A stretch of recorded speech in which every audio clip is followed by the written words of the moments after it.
আল্লাহ রাব্বুল আলামিন বলেন, ইন্নাল্লাহা আশতারা মিনাল মুমিনিনা আনফুসাহুম ওয়া আমওয়ালাহুম বিআন্না লাহুমুল জান্নাহ يقاتلون في سبيل الله فيقتلون ويقتلون وعدا عليه حقا في التوراة والإنجيل জোরে বলুন আল্লাহু আকবার।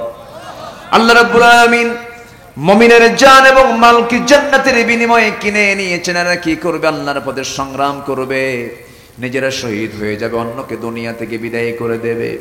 সাহাবা একরামদের মধ্যে কি আকাঙ্ক্ষা কাজ করেছে? একজন অন্ধ সাহাবীর কথা মনে হয়ে গেল। সেই অন্ধ সাহাবীর নাম হলো আব্দুল্লাহ ইবনে উম্মে মাকতুম রাদিয়াল্লাহু তাআলা আনহু। তিনি আমার নবীজির জীবদ্দশায় বদর দেখেছেন, উহুদের কথা শুনেছেন, খন্দকের কথা শুনেছেন। বহু সাহাবী অংশগ্রহণ করে শাহাদাত বরণ করেছেন। যুদ্ধ যখন আসতো, এই অন্ধ সাহাবী নবীর কাছে গিয়ে বলতেন, ইয়া রাসূলুল্লাহ, আপনি আমাকে জিহাদের পারমিশন দিয়ে দেন, আমি জানমাল আল্লাহর পথে দিতে চাই, আমাকে জিহাদের পারমিশন দিয়ে দেন। আমার নবীজি বলতেন না, ও আমার আব্দুল্লাহ সাহাবী, তোমার চক্ষু নাই, আমি তোমাকে অনুমতি দিতে পারবো না। নবীজি তার জীবদ্দশায় কোনোদিন তাকে জিহাদের অনুমতি পারমিশন দেন নাই। রাসূল ইন্তেকাল করলেন। রাসূল ইন্তেকাল করার পরে প্রথম খলিফা সাইয়েদনা আবু বকর সিদ্দিক রাদিয়াল্লাহু আমল, তাকেও তিনি বারবার বলেছেন আমাকে যুদ্ধের পারমিশন দেন, তিনিও তাকে পারমিশন দেন নাই। দ্বিতীয় খলিফা ওমর ফারুকের শাসন আমল চলছিল। কাদেসিয়ার যুদ্ধ যখন শুরু হয়ে যাবে, এই অন্ধ সাহাবী বুড়ো হয়ে গেছেন সেই সময়। দ্বিতীয় খলিফা ওমরের সামনে এসে দাঁড়িয়ে সাইয়েদনা ওমর ফারুক রাদিয়াল্লাহুকে লক্ষ্য করে বলছে, খলিফাতুল মুসলিমিন আমিরুল মুমিনিন ওমর ফারুক রাদিয়াল্লাহু তাআলা আনহু, আমার কত বন্ধু জিহাদ করে জান মাল দিয়া জান্নাত কামায়া নিল, আজ পর্যন্ত আমার জান্নাত পাওয়া হলো না, আমি তো জান্নাত লাভ করতে পারলাম না। সাইয়েদনা ওমর ফারুক বলছেন, ও আমার ভাই আব্দুল্লাহ, আপনি কি বলতে চান বলুন। বদর দেখলাম, যেতে পারলাম না। উহুদের নাম শুনলাম, যেতে পারলাম না। খন্দকের নাম শুনলাম, সাদ ইবনে মুআজ শাহাদাত বরণ করলো। কত ভাই আমার জান্নাতে চলে গেল, আমি তো যেতে পারলাম না। আমিরুল মুমিনিন, শুনেছি কাদেসিয়ার যুদ্ধের ডাক এসেছে, আপনি আমাকে একটু পারমিশন দিবেন, আমি যুদ্ধের ময়দানে যাব। সাইয়েদনা ওমর ফারুক বললেন, ও আব্দুল্লাহ ইবনে উম্মে মাকতুম, আমি আপনাকে কেমন করে পারমিশন দেব, কারণ আপনার তো চোখই নাই। রাসূল আপনাকে যুদ্ধের পারমিশন দেন, আমি আপনাকে দিতে পারবো না। সঙ্গে সঙ্গে অন্ধ সাহাবী বলছেন, ভাই ওমর, আমি জানি আপনি আমাকে কেমনটা প্রশ্ন করবেন, আমার চোখ নাই, কিন্তু আমি আপনার জন্য উত্তর প্রস্তুত করেছি। উত্তরটা হলো, যদি আমার চোখ নাই, কিন্তু যুদ্ধের ময়দানে সবাই তো যুদ্ধ করতে যায় না, তরবারি চালায় না সবাই। কেউ তাবু পাহারা দেয়, কেউ রান্না বান্নার দায়িত্ব পালন করে, কেউ খাবার ডিপার্টমেন্ট দেখে, কেউ কালিমার ঝান্ডা হাতে নিয়ে সামনে দাঁড়ায়া থাকে।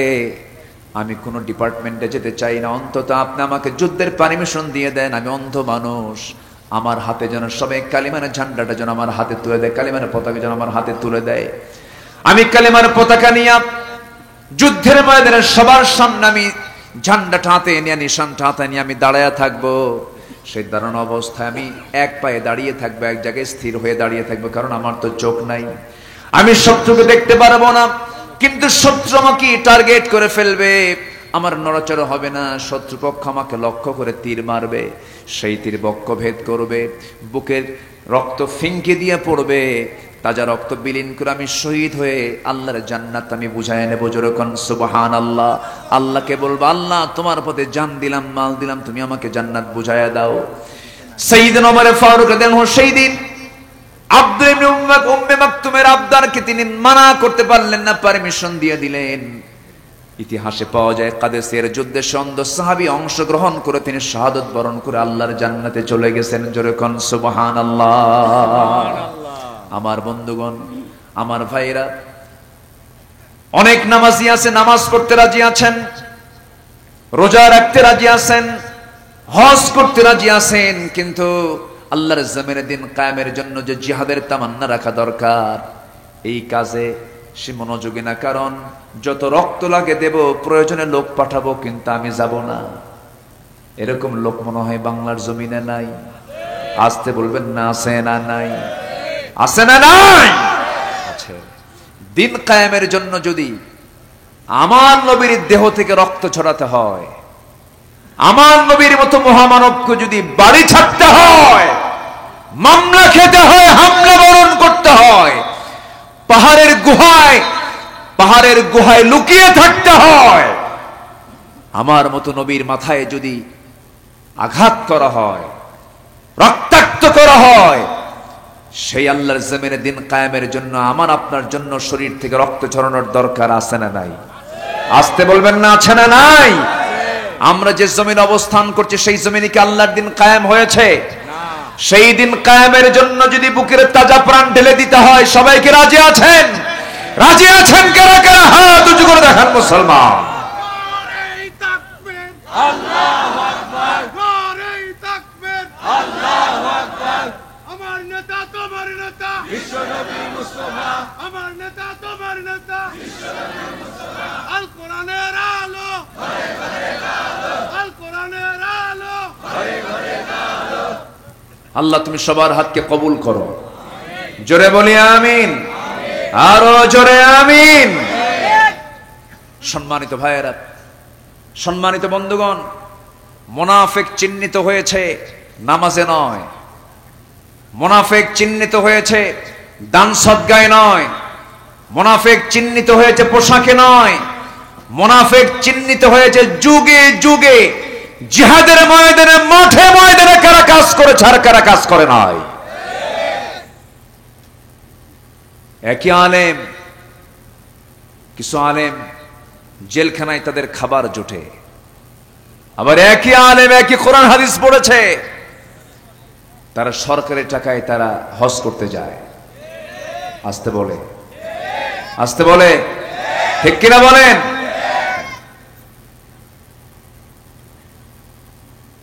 আবু হানিফা রাহমাতুল্লাহর নাম সবাই শুনেছেন। 8 বছর জেল খেটেছেন। তার যুগে কি আরো আলেম ছিল না? আজ থেকে তার যুগে কি আরো আলেম ছিল না?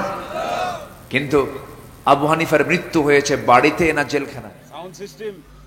আসসালামু আলাইকুম ওয়া রাহমাতুল্লাহি ওয়া বারাকাতুহু।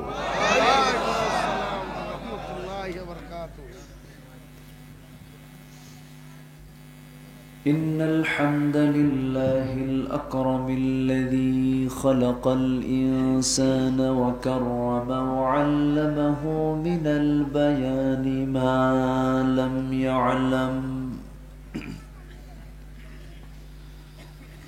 فسبحان الذي لا يحصى امتنانه باللسان ولا بالقلم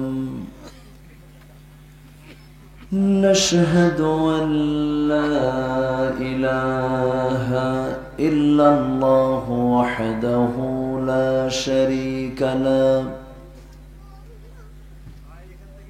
ونشهد أن سيدنا وحبيبنا ومولانا محمدا عبده ورسوله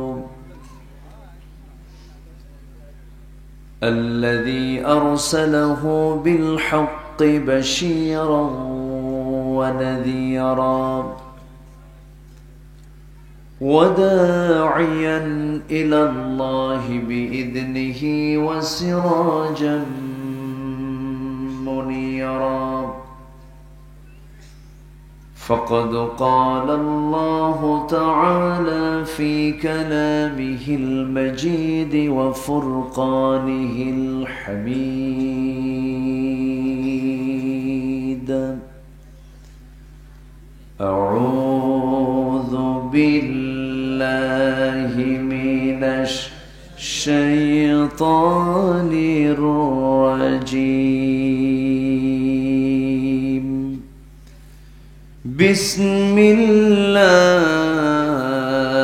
الرحمن الرحيم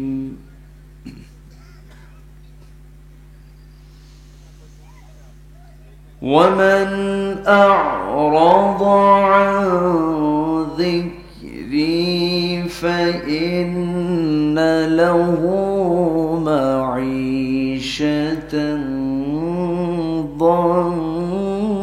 ضنكا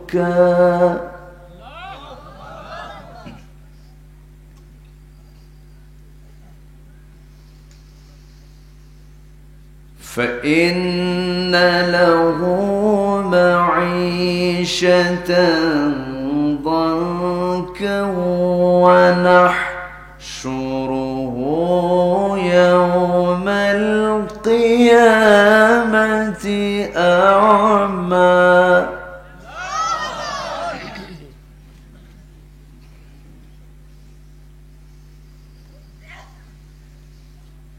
قال رب لم حشرتني أعمى وقد كنت بصيرا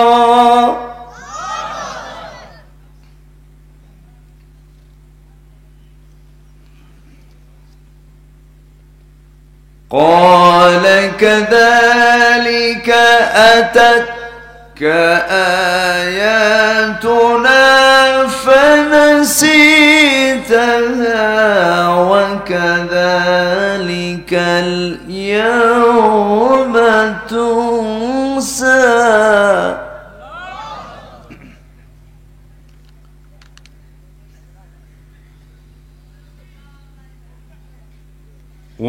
وكذلك نجزي من أسرف ولم يؤمن بآيات ربه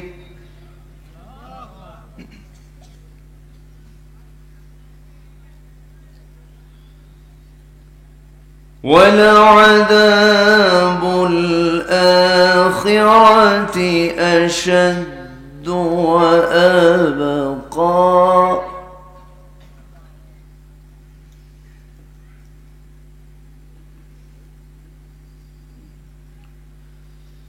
الله أكبر بسم الله الرحمن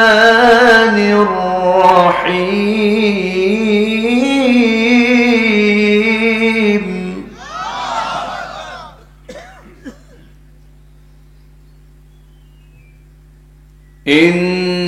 إن الله وملائكته يصلون على النبي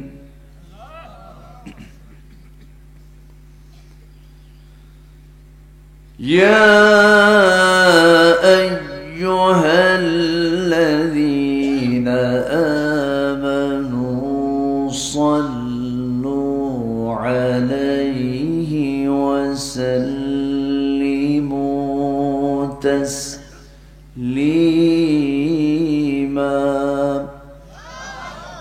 আমরা সবাই দরুদ ইব্রাহিম পড়ছি আল্লাহুম্মা সাল্লি আলা মুহাম্মাদ وعلى آل محمد كما صليت على إبراهيم وعلى آل إبراهيم إنك حميد مجيد اللهم بارك على محمد وعلى آل محمد كما باركت على إبراهيم وعلى آل إبراهيم إنك حميد مجيد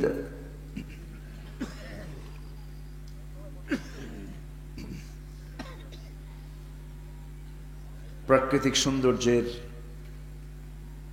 অপরূপ লীলাভূমি, সবুজ বেষ্টিত অঞ্চল, রাজশাহী জেলার বাগমারা উপজেলার দরগামারিয়া আল জামিয়াতুল ইসলামিয়া মাদ্রাসার উদ্যোগে আয়োজিত মাদ্রাসা সংলগ্ন মাঠে অনুষ্ঠিত তাফসিরুল কোরআন মাহফিল 2024 মহৎ আয়োজনের সম্মানিত সুযোগ্য সভাপতি, বিশিষ্ট শিক্ষাবিদ, গবেষক, সাংবাদিক,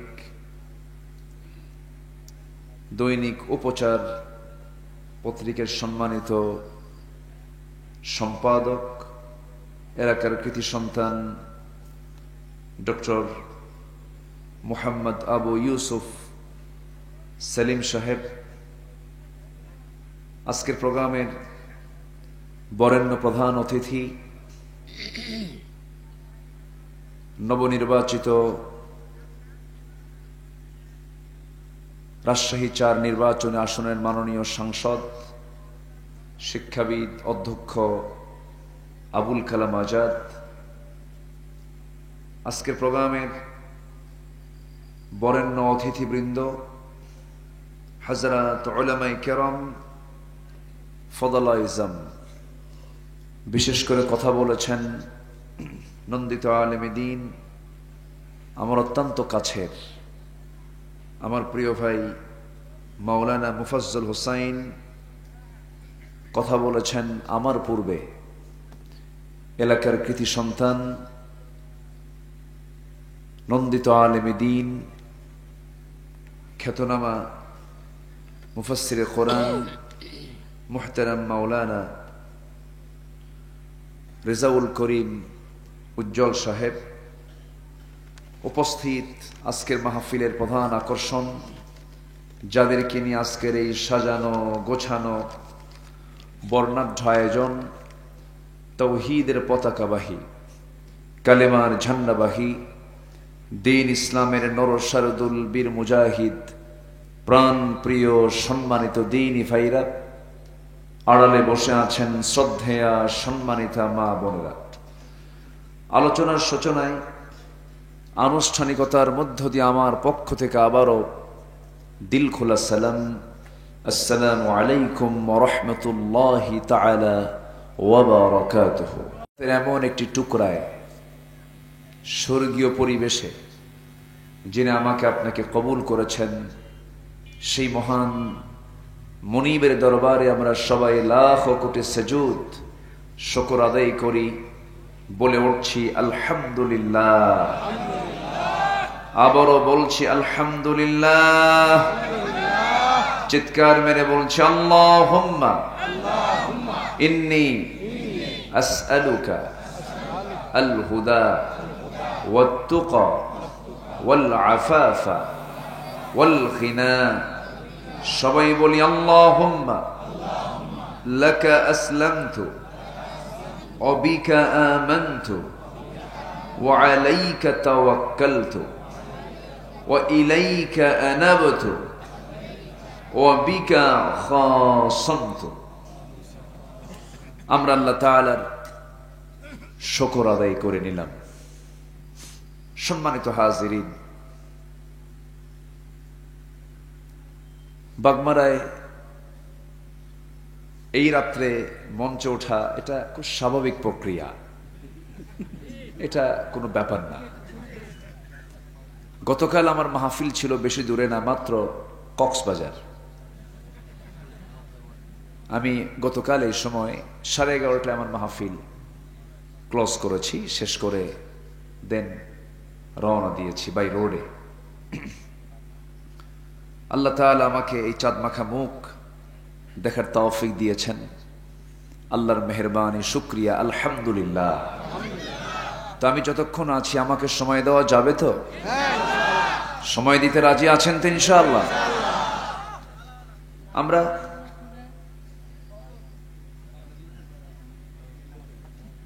এমন একটা দেশের নাগরিক যে দেশটা খুব সম্ভাবনাময়, এবং সে দেশের মাটি, সে দেশের প্রাকৃতিক সম্পদ অনেক দেশের চাইতে অনেক অনেক গুণ বেশি। কাতারে একটা গাছকে তাজা রাখার জন্য লক্ষ লক্ষ টাকা খরচ করতে হয়, একটা গাছকে তারা তাজা রাখতে চায়।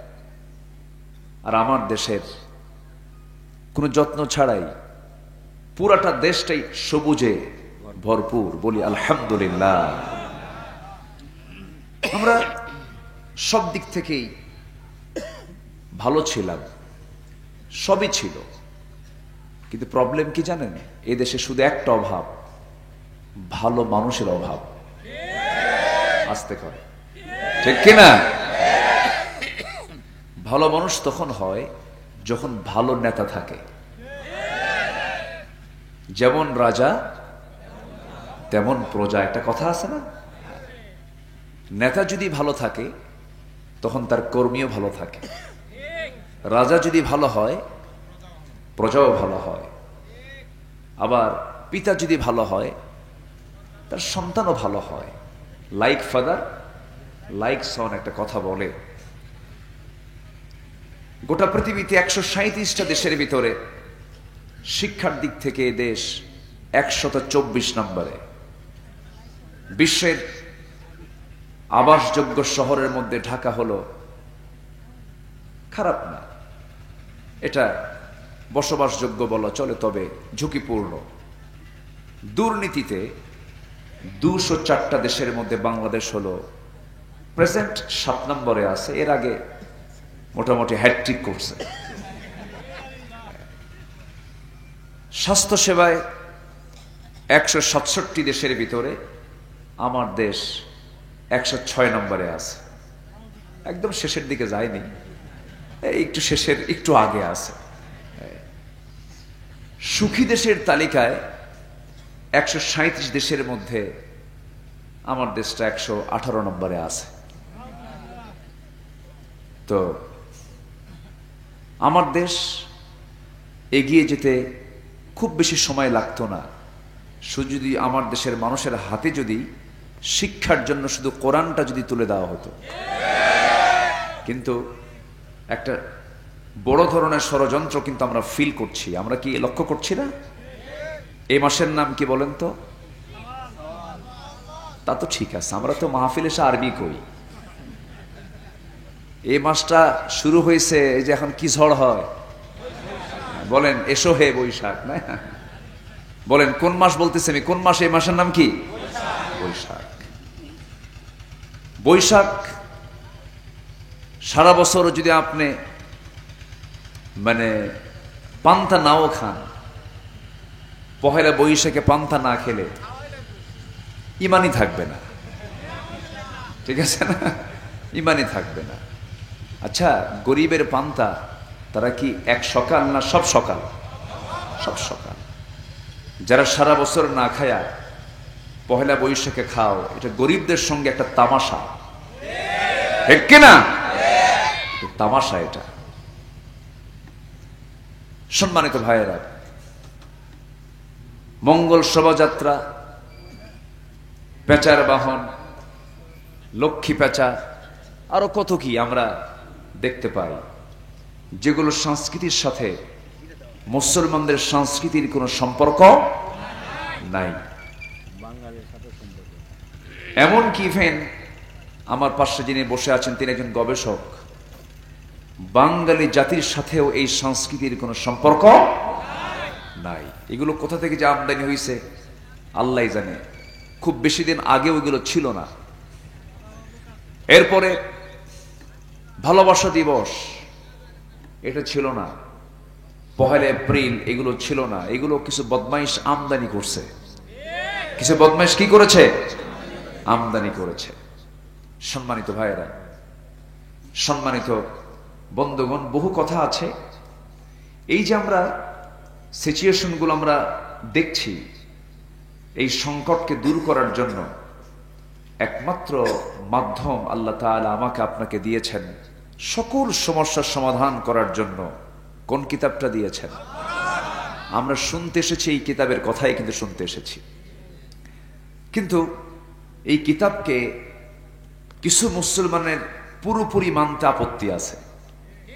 কিছু কিছু মুসলমান বলে কোরআন মানি, কিন্তু সব জায়গায় মানা যাবে না, এটা অসুবিধা।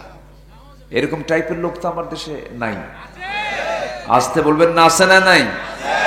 আল্লাহ জানেন কিছু বান্দা মানবে না, আল্লাহ আয়াত সেট করে দিয়েছেন, আল্লাহ জায়গা মতো আয়াত দিয়েছেন।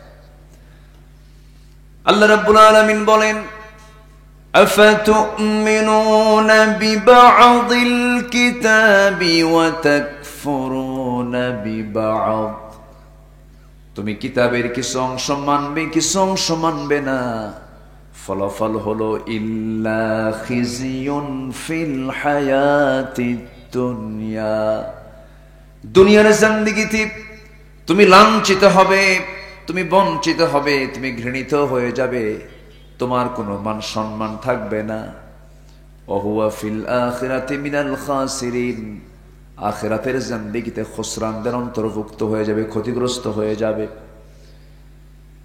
এই যে আজকে গোটা পৃথিবী জুড়ে 750 কোটি মানুষের ভিতরে প্রায় 200 কোটি মুসলমান, প্রতি 4 জনে একজন মুসলমান, 57টি মুসলিম রাষ্ট্র গোটা পৃথিবী জুড়ে। খনিজ সম্পদ সবচেয়ে মুসলমানদের বেশি, প্রাকৃতিক সম্পদ মুসলমানদের বেশি, সবকিছু সম্পদ সংখ্যা সবকিছু মুসলমানদের ইতিপূর্বে সকল সময়ের চাইতে বেশি থাকার পরেও, নিকটবর্তী সময়ে বেশি থাকার পরেও আজকে গোটা পৃথিবী জুড়ে সবচাইতে নির্যাতিত একটা জাতি, তার নাম কি বলেন? তার নাম কি? মুসলমান। মার খাচ্ছে কেন? আল্লাহ নিজেই তো বলছেন কিছু অংশ মানবা, কিছু অংশ মানবা না। খিজিয়ুন ফিল হায়াতিদ দুনিয়া, দুনিয়ার জিন্দেগিতে তোমার লাঞ্ছনা আসবে, তুমি তিরস্কৃত হবে, অপমানিত হবে, লাঞ্ছিত হবে, বঞ্চিত হবে। তাই তো হচ্ছে। আল্লামা ইকবাল বহু আগে, কত আগে, 19বিংশ শতকের দিকে তিনি বলেছেন, ओ जमाने में मुअस्सस थे हम मुसलमान होकर, और तुम खारे हुए तारिके कुरआन होकर। সে যুগের মানুষেরা কোরআনে কারীম কি ইত্তেবা করার কারণে, কোরআনে কারীমকে তাজিম করার কারণে, কোরআনে কারীমের আইন কানুনকে মেনে নেওয়ার কারণে গোটা পৃথিবীতে তারা শৌর্য বীর্যের চূড়ান্ত শিখরে অবস্থান করেছিল।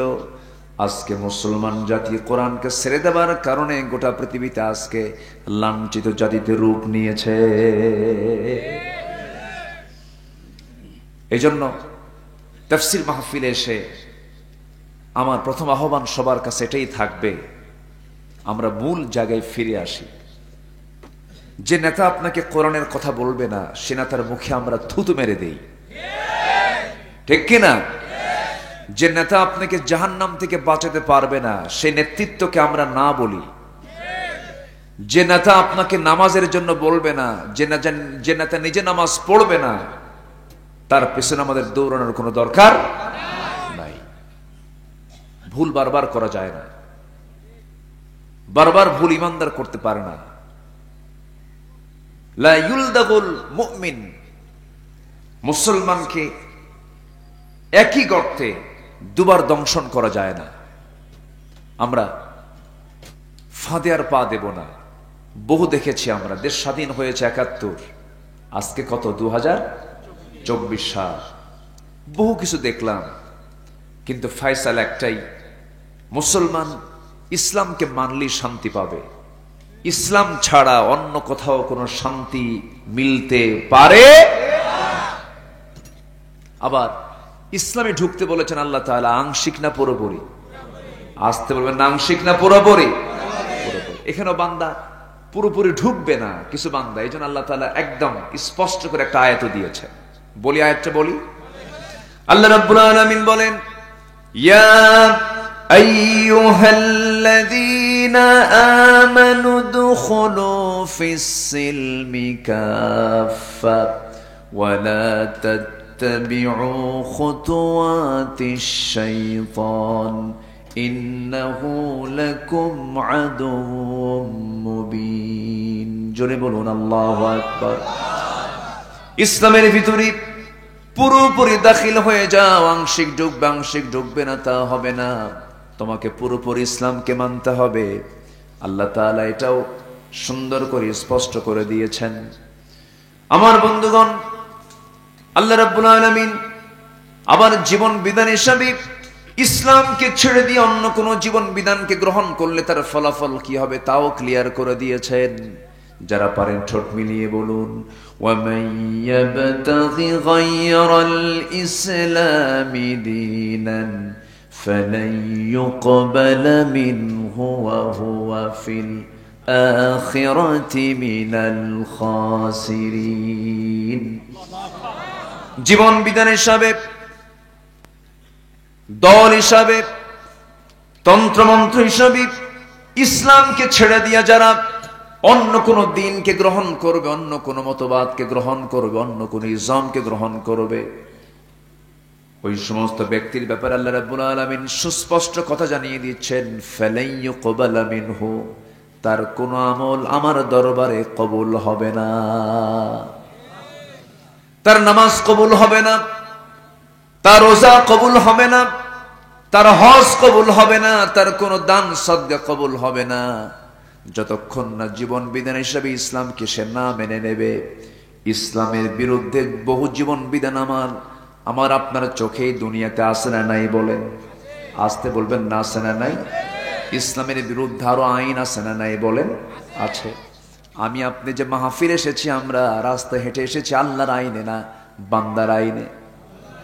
বান্দার আইনে আসছি, আল্লাহর আইনে কেমনে আসলাম? আমি আপনি যখন মাহফিলের উদ্দেশ্যে রওনা দিয়েছি, আমি রওনা দিয়েছি চিটাগাং থেকে, হাজারবার চেষ্টা করলাম, আমি পারতাম না ডান দিকে আসবো আমি, কারণ এদেশের ট্রাফিক নিয়মটা হলো ডানে চলো না বামে চলো, বামে চলো। আমাকে বামে আসতে হয়েছে, কারণ আমার দেশে আইনটা চালু আছে আল্লাহর না বান্দার। আজ থেকে আল্লাহর না বান্দার, বান্দার।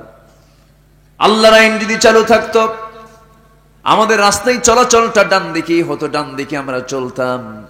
ইসলাম তো ডান দিকেই চলতে বলে।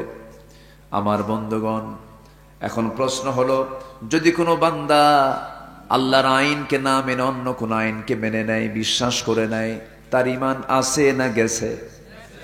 এখন আমাদের উপরে চাপিয়ে দিয়েছে, সেটা ভিন্ন কথা, কিন্তু সে আইনকে কখনো মেনে নেওয়া যাবে? আসতে বলবেন না, মেনে নেওয়া যাবে না। গোটা পৃথিবী জুড়ে ইসলামের বিরুদ্ধে 70 থেকে 80টি মানব রচিত মতবাদ আছে। গোটা পৃথিবীর 210টা দেশ, 2 শতাধিক দেশকে আপনি যদি রিসার্চ করেন, খুঁজে বের করতে চান কোন দেশে কোন আইনগুলো আছে, গোটা পৃথিবীতে আজকে 70 থেকে 80টি হিউম্যান ল আছে, মানব রচিত মতবাদ আছে। এই সমস্ত মতবাদগুলোর মূল লক্ষ্য হলো ইসলামকে দাবিয়ে রেখে সেই মতবাদকে তারা উপরে তুলতে চায়। আমার দেশে এমন মতবাদগুলো আছে না নাই? বলেন, আসতে বলবেন না, আছে না নাই? আমার বন্ধুগণ, কোন মতবাদকে গ্রহণ করা যাবে না, রাসূল ছাড়া কোন নেতৃত্বকে মানা যাবে না। মূল নেতৃত্ব হচ্ছেন রাসূল, আল্লাহকে রব, রাসূলকে নেতা, কোরআনকে সংবিধান, ইসলামকে একমাত্র দল। এই কয়েকটা আর্টিকেলের পক্ষে যদি আমি আপনি না যদি অবস্থান নেই, আমার ইমানটা এখনো ভালো করে আনা হয় নাই। আল্লাহ আমার রব, রাসূল আমার নেতা, কোরআন আমার সংবিধান, ইসলাম আমার দলীয় নাম, দলের নাম। এই 4 কথার মধ্যে যারা নখ ঢুকায় ফেলবে, আমরা তাদের জিহ্বা টেনে ছিড়ব। ঠিক কিনা? এখানে কোনো আপোষ করা যাবে না। বহুত দেখলাম, কারো বাপের দেশ, কারো স্বামীর দেশ, মাঝখান দিয়ে আমরা শেষ। ব্যক্তিজীবী সবকিছু। আমার বন্ধুগণ, এই জন্য আমার আপনার দায়িত্ব হলো, এই দুনিয়াতে এসেছি কার জিকির করার জন্য? আসতে কার জিকির করার জন্য? আবার জিকির মানে কিন্তু আমার দেশে একটা ধারণা হলো আল্লাহ আল্লাহ, এটা একটা ধারণা মানুষের, তাই না? এরকম একটা ধারণা যে জিকির মানে এটাই, কিন্তু জিকির মানে কিন্তু এটা নয়। আচ্ছা, আমার ভাইয়ের নাম সেলিম, তাই না? আমি যদি বলি সেলিম সেলিম সেলিম, বারবার বলতেছি, বলেন তো এটা কি মানে আনন্দ দেবে না বিরক্ত লাগবে? বিরক্ত লাগবে না বলেন তো? লাগবে। আমার রাসূল জিকির শিখিয়েছেন পরিপূর্ণ বাক্য দিয়ে, যেরকম লা ইলাহা ইল্লাল্লাহ, কোন ইলাহা নাই কে ছাড়া? আল্লাহ ছাড়া। ওয়া যাকারা ইসমা রাব্বিহি ফাসাল্লা, ঠিক আছে, আল্লাহর নামের, আল্লাহর যে নামগুলো আছে তা ধরে তুমি ডাকো, আল্লাহ, রহমান, রহিম, গফফার, গফুর, সত্তার, জব্বার। আমার রেজাউল ভাই কই? সবগুলো নাম কইছে কিন্তু আমার আগে, সবগুলো নাম আমার ভাই বলে দিয়েছেন। খুব সুন্দর কথা তিনি বলেছেন। বলি আলহামদুলিল্লাহ, ডাকবো, সমস্যা নাই।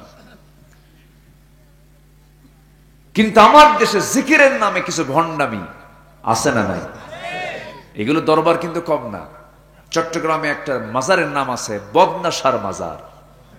বদনাশা, ওই যে যেটা বাথরুমে বদনা ইউজ করে না, বদনাশা।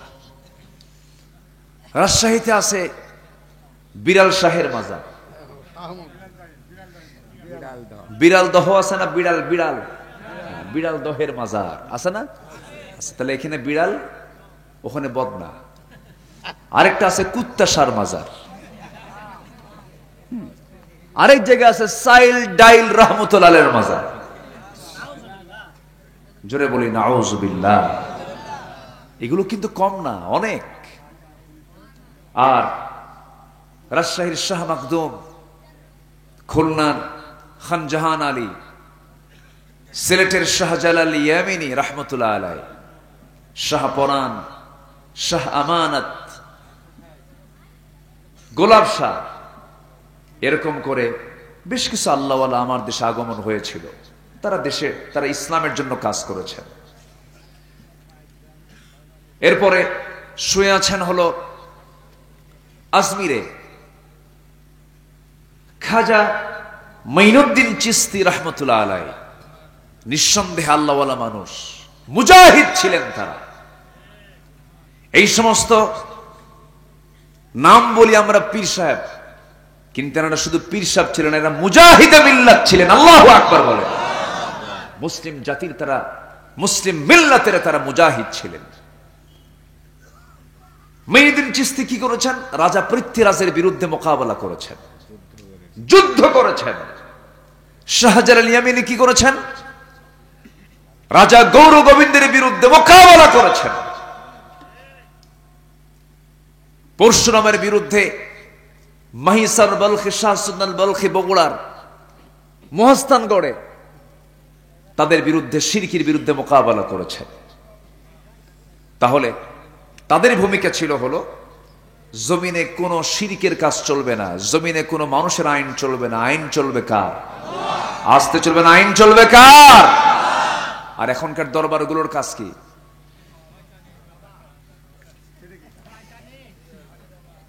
এখনকার দরবারগুলো ভণ্ডামি দিয়ে অধিকাংশ দরবারগুলো ভরে গেছে, ঠিক কিনা বলেন? এখন ওই মাজারগুলোতে দেখবেন কিছু পাগল বসে থাকে। পাগল তো না, পাগলের ভান ধরে বসে থাকে, জটওয়ালা, গাজাওয়ালা। হ্যাঁ, এত গাজা খায়, মানে গাজার গন্ধে, গাজার ধোঁয়ায় মশা পর্যন্ত বিরক্ত। মশা কয় এত গাজা মানুষ খায়। মাথার চুল উস্কো খুস্কো, চিরুনি নাই, চিরুনি মাথায় যাই না, চুলে জট পাকতে পাকতে মহাজট, ওর মধ্যে উকুন থাকতে থাকতে উকুন পর্যন্ত বিরক্ত, কয় এর তেলও নাই। এই হলো বদমাইশি। সালাড চট পড়ে থাকে, লাল সালু পড়ে থাকে, কথা কয় না, একটু ভান ধরে থাকে। আসে না এরকম? আসে না?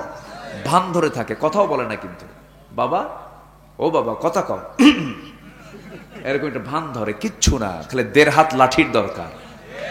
আসতে বলুন, জোরে বলেন, ঠিক কিনা? 1.5 হাত লাঠি দরকার। একটা অসামাজিক, ব্যক্তিত্বহীন, মস্তিষ্ক বিকৃত পাগল কখনো আল্লাহওয়ালা হতে পারে না। যিনি আল্লাহওয়ালা হবেন তিনি হবেন একজন সেরা ব্যক্তিত্ব সম্পন্ন মানুষ। তার পোশাক, তার প্রেজেন্টেশন, তার কথা, তার চলাফেরা, তার পারিবারিক জীবন, তার সামাজিক জীবন সবচেয়ে উন্নত মানের হবে, তিনি হবেন আল্লাহওয়ালা। আল্লাহু আকবার বলেন। রাসূল কেমন ছিলেন না? রাসূল তেমনই ছিলেন। আম্মা জান আয়েশা বলেন, আমি আমার রাসূলের চুল কখনো এলোমেলো পাই নাই। আমার নবীজির পকেটের ভিতরে 3টা জিনিস থাকতো, মুস্তন চিরুনি থাকতো, মেসওয়াক থাকতো।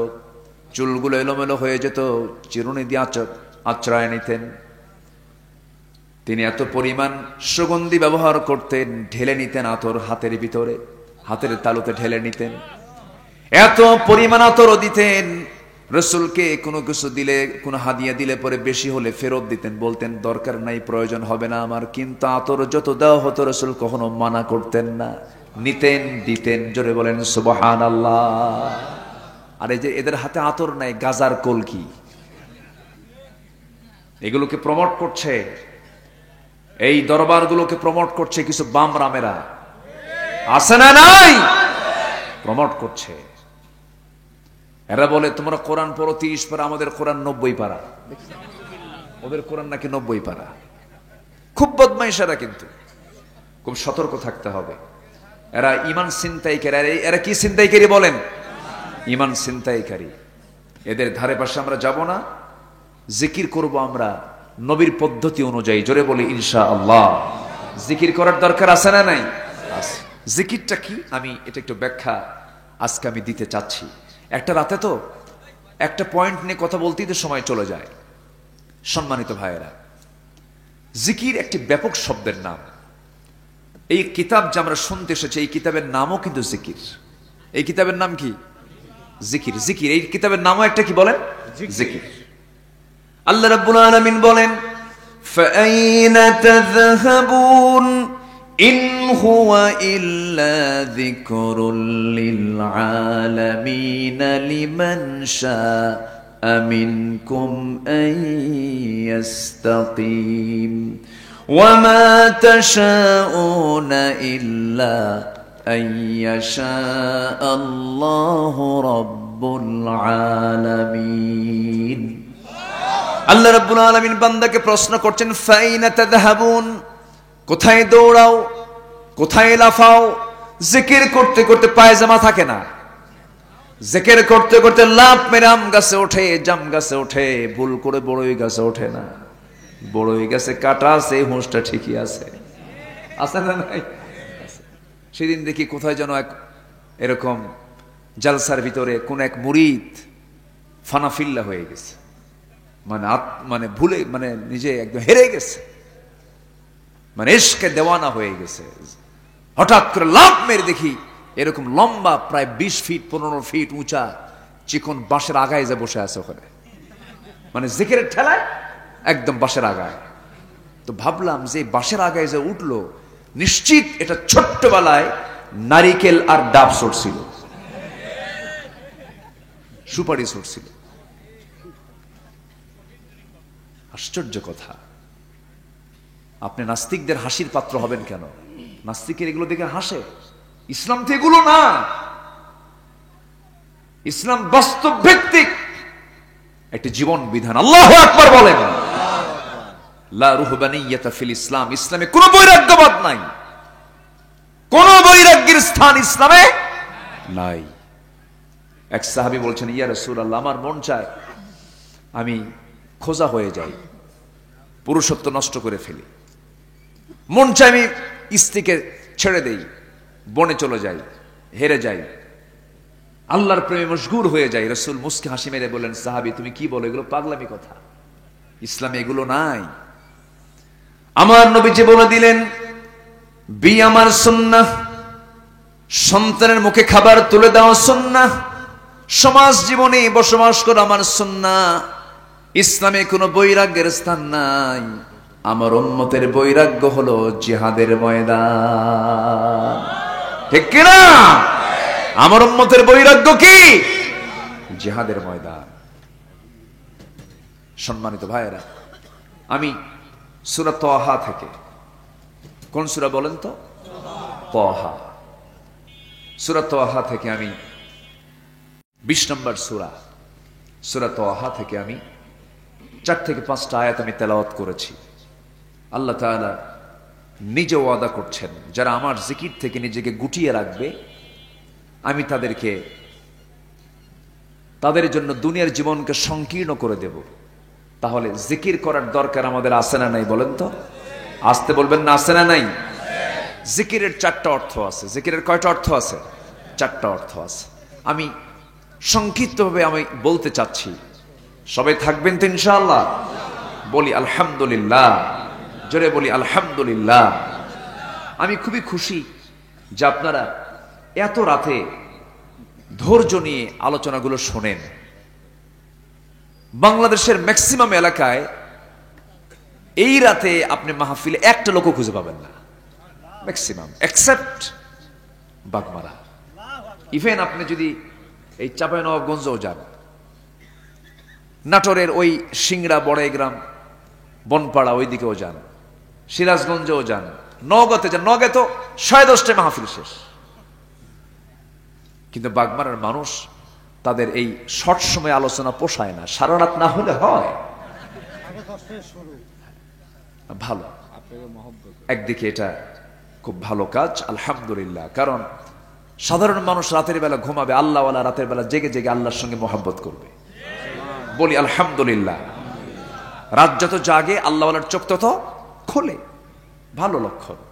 ফজর যেন কাজা না হয়, মনে থাকবে তো সবাই। ফজর কাজা হলে কিন্তু সব শেষ হয়ে যাবে, শেষ হয়ে যায়। জি আলহামদুলিল্লাহ, ফজরও শেষ, ফজর পর্যন্ত আলোচনা হয়, এরকমও শুনেছি আমি। সম্মানিত ভাইয়েরা, তাহলে জিকিরের মোটামুটি কয়টা অর্থ বলেন তো? 4টা অর্থ। তাহলে একটা জিকির অর্থ কিন্তু আমরা জানলাম। জিকির মানে হলো কি তেলাওয়াত করা, বলেন তো? বলেন কি তেলাওয়াত করা, বলেন তো কি তেলাওয়াত করা? কোরআনকে সবে আমরা তেলাওয়াত করি। আজকে সকালে কারা কারা তেলাওয়াত করেছে? আমি হাত তুলতে বলবো না, হাত তুলেন না। সবার কি হাত উঠবে? আসতে বলবেন না, উঠবে? উঠবে না। আমার বন্ধুগণ, যে বান্দার সম্পর্ক কোরআনের সঙ্গে যত বেশি হবে, আল্লাহর সঙ্গে তার সম্পর্ক তত বেশি হয়ে যাবে।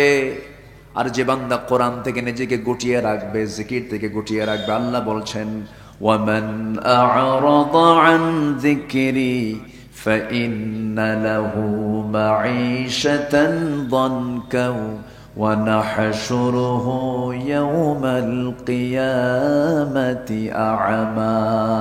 জোরে বলুন আল্লাহু আকবার।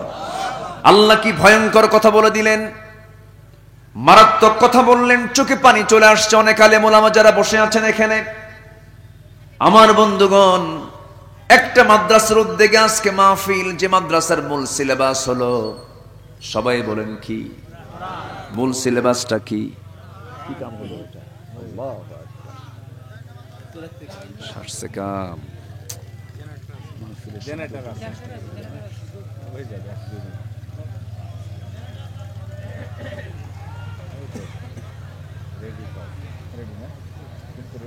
লোক রেডি আছে, লোক উঠবে, উঠবে না, ওই উঠতেছে, একটু উঠতেছে তো, দেখেন উঠবে না। যদি আমরা সকলে জিকির পড়ি সুবহানাল্লাহ, আল্লাহু আকবার। জি মাশাআল্লাহ, আলহামদুলিল্লাহ। বাসের তলে এই জান দিতে হবে কার পথে? আসতে বলবেন না, কার পথে? আল্লাহর পথে। কেন আল্লাহর পথে আপনি কেমনে দিবেন? যেমন করে দিয়েছেন সাহাবায়ে কেরাম, যেমন করে দিয়েছেন আম্বিয়ে কেরাম, যেমন করে যুগে যুগে আল্লাহর পছন্দের গোলামরা জীবনকে কোরবান করে দিয়েছেন। ধরুন আজকের দুনিয়ার একটা আলোচিত একটা দেশ, যে দেশটার নাম হলো ফিলিস্তিন, যে দেশের নাম কি বলেন? ফিলিস্তিন। বুকটা ফেটে যায়, বুকটা ফেটে যায়।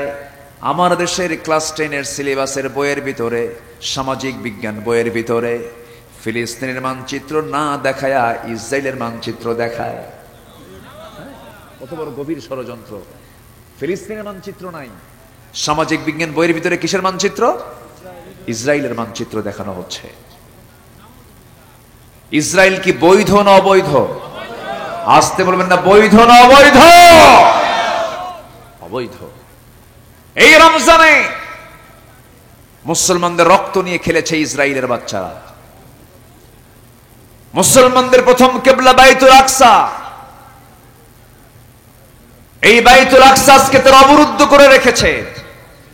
এই সমস্ত বাতিল ইহুদি নাসারা ইসলামের শত্রু যারা, তাদের বিরুদ্ধে আমাদের মোকাবেলা করার দরকার আছে না নাই? এই মোকাবেলায় যারা জান এবং মাল দিচ্ছে, আল্লাহ তাদের কি দিবেন? আল্লাহ তাদের কি দিবেন? জান্নাত দিবেন।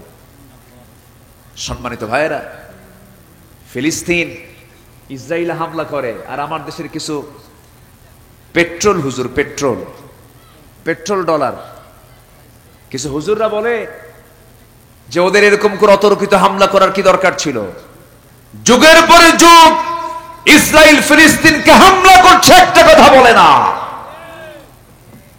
সম্মানিত ভাইয়েরা, আল্লাহ তাআলা বলছেন, বান্দা তুই আমার পথে দিনকে বিজয়ী করার জন্য জান এবং মাল দিবি, আমি তোকে জান্নাত বুঝাই দেব, যা। যেরকম সুবহানাল্লাহ। বাড়িতে গিয়ে আয়াতটা দেখবেন, সূরা তাওবার 111 নম্বর আয়াত।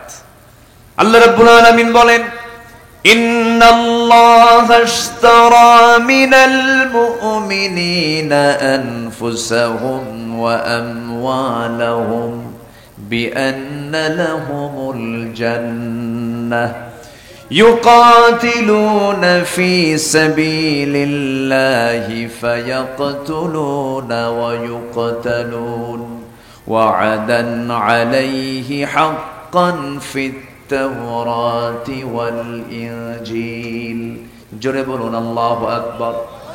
আল্লাহ রাব্বুল আলামিন মুমিনের জান এবং মালকে জান্নাতের বিনিময়ে কিনে নিয়েছেন। আর কি করবে? আল্লাহর পথে সংগ্রাম করবে, নিজেরা শহীদ হয়ে যাবে, অন্যকে দুনিয়া থেকে বিদায় করে দেবে।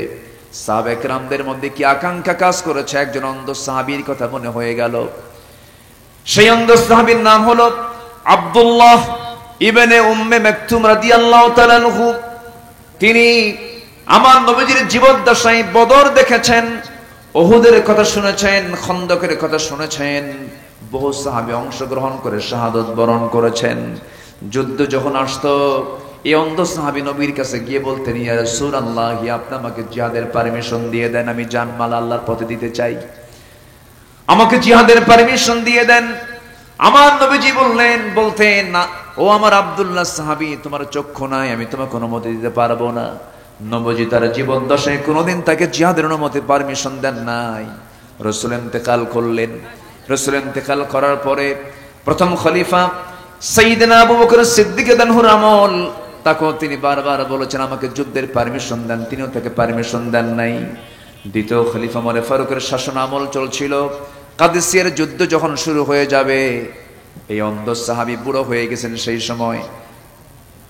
দ্বিতীয় খলিফা ওমরের সামনে এসে দাঁড়িয়ে সাইয়েদনা ওমর ফারুক রাদিয়াল্লাহুকে লক্ষ্য করে বলছে, খলিফাতুল মুসলিমিন আমিরুল মুমিনিন ওমর ফারুক রাদিয়াল্লাহু তাআলা আনহু, আমার কত বন্ধু জিহাদ করে জান মাল দিয়া জান্নাত কামায়া নিল, আজ পর্যন্ত আমার জান্নাত পাওয়া হলো না, আমি তো জান্নাত লাভ করতে পারলাম না।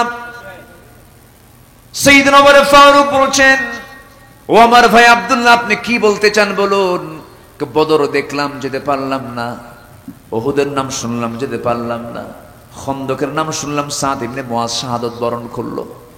কত ভাই আমার জান্নাতে চলে গেল, আমি তো যেতে পারলাম না। আমিরুল মুমিনিন, শুনেছি কাদেসিয়ার যুদ্ধের ডাক এসেছে, আপনি আমাকে একটু পারমিশন দিবেন, আমি যুদ্ধের ময়দানে যাব। সাইয়েদনা ওমর ফারুক বললেন, ও আব্দুল্লাহ ইবনে উম্মে মাকতুম, আমি আপনাকে কেমন করে পারমিশন দেব, কারণ আপনার তো চোখই নাই।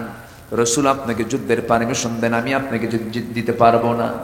সঙ্গে সঙ্গে অন্ধ সাহাবী বলছেন, ভাই ওমর, আমি জানি আপনি আমাকে কেমনটা প্রশ্ন করবেন, আমার চোখ নাই, কিন্তু আমি আপনার জন্য উত্তর প্রস্তুত করেছি। উত্তরটা হলো, যদি আমার চোখ নাই, কিন্তু যুদ্ধের ময়দানে সবাই তো যুদ্ধ করতে যায় না, তরবারি চালায় না সবাই। কেউ তাবু পাহারা দেয়, কেউ রান্না বান্নার দায়িত্ব পালন করে, কেউ খাবারের ডিপার্টমেন্ট দেখে, কেউ কালিমার ঝান্ডা হাতে নিয়ে সামনে দাঁড়ায়া থাকে। আমি কোনো ডিপার্টমেন্টে যেতে চাই না, অন্তত আপনি আমাকে যুদ্ধের পারমিশন দিয়ে দেন। আমি অন্ধ মানুষ, আমার হাতে যেন সবাই কালিমার ঝান্ডাটা যেন আমার হাতে তুলে দেয়, কালিমার পতাকা যেন আমার হাতে তুলে দেয়। আমি কালিমার পতাকা নিয়ে যুদ্ধের ময়দানে সবার সামনে আমি ঝান্ডাটা হাতে নিয়ে, নিশানটা হাতে নিয়ে আমি দাঁড়ায়া থাকবো। সেই দাঁড়ানো অবস্থায় আমি এক পায়ে দাঁড়িয়ে থাকবো, এক জায়গায় স্থির হয়ে দাঁড়িয়ে থাকবো, কারণ আমার তো চোখ নাই, আমি শত্রুকে দেখতে পারবো না। কিন্তু শত্রু আমাকে টার্গেট করে ফেলবে, আমার নড়াচড়া হবে না। শত্রুপক্ষ আমাকে লক্ষ্য করে তীর মারবে, সেই তীর বক্ষ ভেদ করবে, বুকের রক্ত ফিঙ্কে দিয়ে পড়বে, তাজা রক্ত বিলীন করে আমি শহীদ হয়ে আল্লাহর জান্নাত আমি বুঝায় নেবো। যেরকম সুবহানাল্লাহ, আল্লাহকে বলবো, আল্লাহ তোমার পথে জান দিলাম, মাল দিলাম, তুমি আমাকে জান্নাত বুঝায়া দাও। সাইয়েদনা ওমর ফারুক রাদিয়াল্লাহু সেই দিন আব্দুল ইবনে উম্মে মাকতুমের আবদারকে তিনি মানা করতে পারলেন না, পারমিশন দিয়ে দিলেন। ইতিহাসে পাওয়া যায় কাদেসিয়ার যুদ্ধে সন্দ সাহাবী অংশগ্রহণ করে তিনি শাহাদাত বরণ করে আল্লাহর জান্নাতে চলে গেছেন। যেরকম সুবহানাল্লাহ। আমার বন্ধুগণ, আমার ভাইরা, অনেক নামাজি আছে, নামাজ পড়তে রাজি আছেন, রোজা রাখতে রাজি আছেন, হজ করতে রাজি আছেন, কিন্তু আল্লাহর জমিনে দিন কায়েমের জন্য যে জিহাদের তামান্না রাখা দরকার, এই কাজে সে মনোযোগী না। কারণ যত রক্ত লাগে দেব, প্রয়োজনে লোক পাঠাবো, কিন্তু আমি যাব না। এরকম লোক মনে হয় বাংলার জমিনে নাই। আসতে বলবেন না, আছে না নাই? আছে না নাই? আছে। দিন কায়েমের জন্য যদি আমার নবীর দেহ থেকে রক্ত ছড়াতে হয়, আমার নবীর মতো মহামানবকে যদি বাড়ি ছাড়তে হয়, মামলা খেতে হয়, হামলা বরণ করতে হয়, পাহাড়ের গুহায় লুকিয়ে থাকতে হয়, আমার মতো নবীর মাথায় যদি আঘাত করা হয়, রক্তাক্ত করা হয়, সেই আল্লাহর জমিনে দিন কায়েমের জন্য আমার আপনার জন্য শরীর থেকে রক্ত ঝরানোর দরকার আছে না নাই? আসতে বলবেন না, আছে না নাই? আমরা যে জমিন অবস্থান করছি, সেই জমিনে কি আল্লাহর দিন কায়েম হয়েছে? সেই দিন কায়েমের জন্য যদি বুকের তাজা প্রাণ ঢেলে দিতে হয়, সবাইকে রাজি আছেন? রাজি আছেন কারা কারা? হাত উঁচু করে দেখান মুসলমান। নারে তাকবীর, আল্লাহু আকবার, নারে তাকবীর, আল্লাহু আকবার। আমার নেতা তোমার নেতা, বিশ্বনবী মুস্তাফা। আমার নেতা তোমার নেতা, বিশ্বনবী মুস্তাফা। আল কোরআনের আলো, ঘরে ঘরে আলো। আল কোরআনের আলো, ঘরে ঘরে আলো। আল্লাহ তুমি সবার হাতকে কবুল করো। জোরে বলি আমিন, আরো জোরে আমিন। সম্মানিত ভাইয়েরা, সম্মানিত বন্ধুগণ, মুনাফিক চিহ্নিত হয়েছে নামাজে নয়, মুনাফিক চিহ্নিত হয়েছে দান সদকায় নয়, মুনাফিক চিহ্নিত হয়েছে পোশাকে নয়, মুনাফিক চিহ্নিত হয়েছে যুগে যুগে জিহাদের ময়দানে, মাঠে ময়দানে কারা কাজ করেছে আর কারা কাজ করে নাই। একই আলেম, কিছু আলেম জেলখানায় তাদের খাবার জোটে, আবার একই আলেম একই কোরআন হাদিস পড়েছে, তারা সরকারের টাকায় তারা হজ করতে যায়। আসতে বলে, আসতে বলে, ঠিক কিনা বলেন?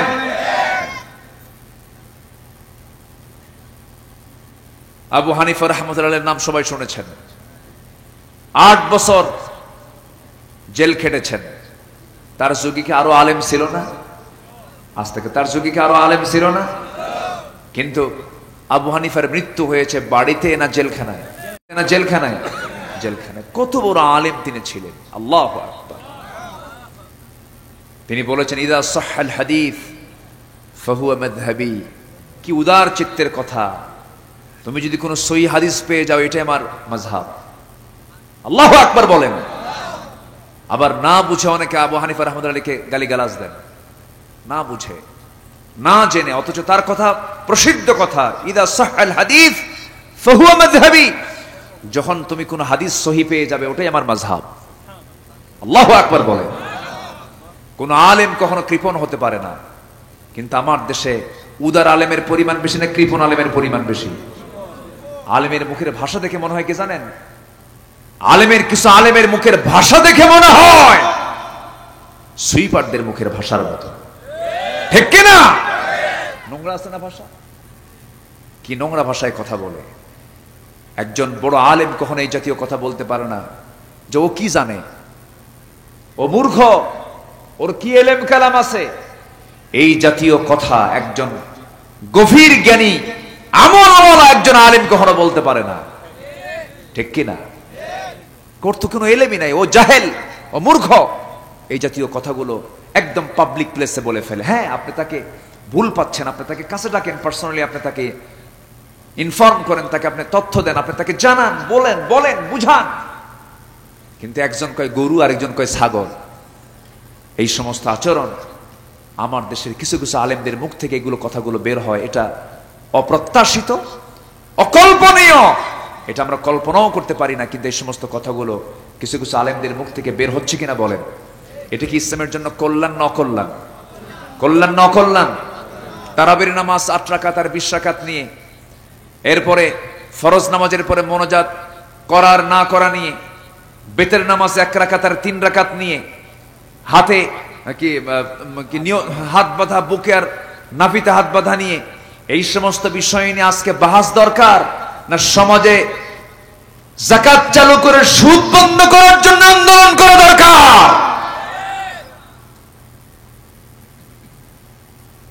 মূল কাজে হাত দিন, অতিরিক্ত কাজ নিয়ে বাড়াবাড়ি করবেন না। যদি কেউ সারা জীবন আমিন না বলে নামাজের ভিতরে, আমিন জোরে না আসতে, আমিন না বললেও নামাজ হয়। নাভিতে বুকে হাত না বেঁধে হাত ছেড়ে দিয়ে পড়লেও নামাজ হয়। আমি বছর 7 আগে হজে গেছি 2015 সালে। ফার্স্ট সফর আমার 2009 সাল। 15 সালে আমি হজে গেছি। আমার সঙ্গে কিছু হাজি, জাস্ট আমার ফ্রেন্ড যারা ছিল, তো ওখানে কিছু মুসল্লি নামাজ পড়তেছে, নিয়ত বেঁধেছে আল্লাহু আকবার বলে 2 হাত ছেড়ে দিয়ে বসে আছে। তা আমারে বলে যে হুজুর এটা আবার কেমন নামাজ, ও তো নিয়তই বাঁধে নাই। তো বললাম তুই কি এটা বাংলাদেশ পাইছিস নাকি? এ তো বাংলাদেশ না, গোটা পৃথিবীর সকল মুসলমান এসে এখানে নামাজ পড়ে। কেউ হাত বেঁধে নামাজ পড়ে, কেউ বুকে হাত বাঁধে, কেউ নাভিতে হাত বাঁধে, কেউ হাত বাঁধেই না, কেউ আমিন আসতে কয়, কেউ আমিন জোরে কয়। এটা ইসলামের সৌন্দর্য। যে যে সুন্নাহকে মানে, এটা নিয়ে গন্ডগোল করার কোনো কিছু নাই, ঠিক কিনা? বড় আফসোসের বিষয়, ওজন মাপে ওজন, এলেমের ওজন মাপে, ওর এলেম কতটুকু, ওর এলেম কতটুকু। বুঝবা, ধীরে ধীরে বুঝবা। সম্মানিত ভাইয়েরা, সম্মানিত বন্ধুগণ, আমরা যে সিচুয়েশন, আমরা যে অবস্থায়, আমরা যে অবস্থানে আমরা আছি এই মুহূর্তে, যে সিচুয়েশনকে আমরা অতিক্রম করছি, যদি আমরা এক না হতে পারি,